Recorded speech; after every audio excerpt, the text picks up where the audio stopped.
You've probably already heard about political commentator Sean King's call to tear down statues on Twitter because, as he says, they're a form of white supremacy. After his tweet was posted online, people reacted in one of two ways. Some people praised King in agreement while also demanding that the statues of white Jesus be torn down, and others were quick to point out the obvious fact that each culture throughout history has depicted Jesus in their own race, so the intent wasn't supremacy in nature. Personally, as a kid, I actually remember going to some family member's house and seeing Jesus and the disciples depicted as black hanging up in their living room, so I can also attest to that statement. But King's comments seemed to spark controversy all over America and became a big story for a couple of days on nearly every major news media outlet in America. So you probably have heard about King's call to action, but you probably didn't hear about it becoming actualized. And not only have there been statues vandalized, but there's also been multiple attacks directed towards Christians, Christian statues, and churches all around America. Last week, a man in Florida drove his car through a Catholic church building with people inside of it and set it on fire. And when he was arrested, he told the investigators that he was on a mission,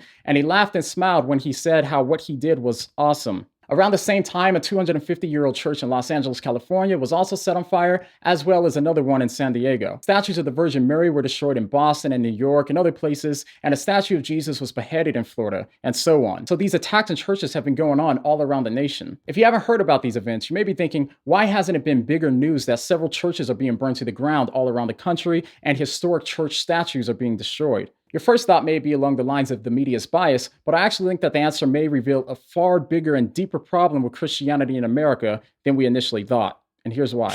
So first off, the media goes where the money goes. So in most cases, if they know that they can get a lot of clicks on a story, it's in their best interest to cover it. So if people feel passionate about a story, they'll cover it, even if they need to twist it in some way to make it align more closely with their political narrative. Thinking about that is when I came to a conclusion that I genuinely hope that I'm wrong about.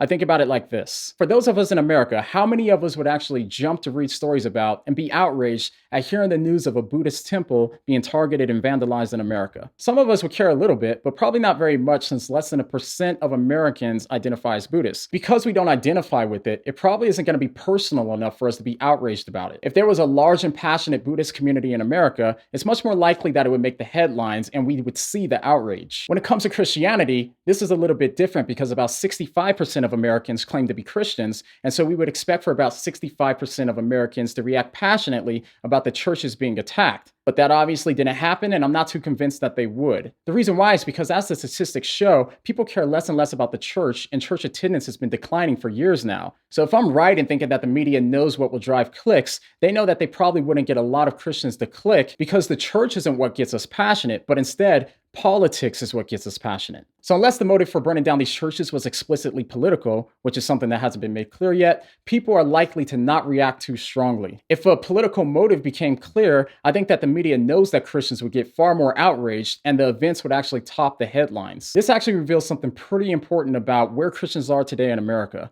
The reality is, most of us who would identify as Christians find ourselves far more passionate about our political agendas than we do about Christ and his church. This is what happens when we over-identify with the political party and we treat the political party as if it's the answer to life's problems and all of our personal problems. If you want to know if you over-identify with the political party, don't listen to me, listen to yourself. Pay attention to what gets you angry and what really ignites your zeal and passion. Our anger can be a good indicator a lot of the time as to what's important to us and what we're trying to protect. Because when we get mad at things, we're really trying to protect something important to us. And when those things get threatened, we get upset. So if we'd only get upset about these churches getting burned down, if we knew that the people that did it were these evil leftists, then our priorities are all out of whack. It doesn't mean that we aren't saved. It just means that our passions are all out of order. Now, we're all sinners, so to some degree, our passions may always be somewhat out of order. But we should also be aware of our passions and be working on not placing our passions above our passion for Christ. But before we're able to punt our passions in order for Christ, we need to be clear about the differences in what our culture understands about Christ and what the real Christ is, which is what I actually talk about in this video, where I talk about why the NFL star Aaron Rodgers changed religions from Christianity to something more,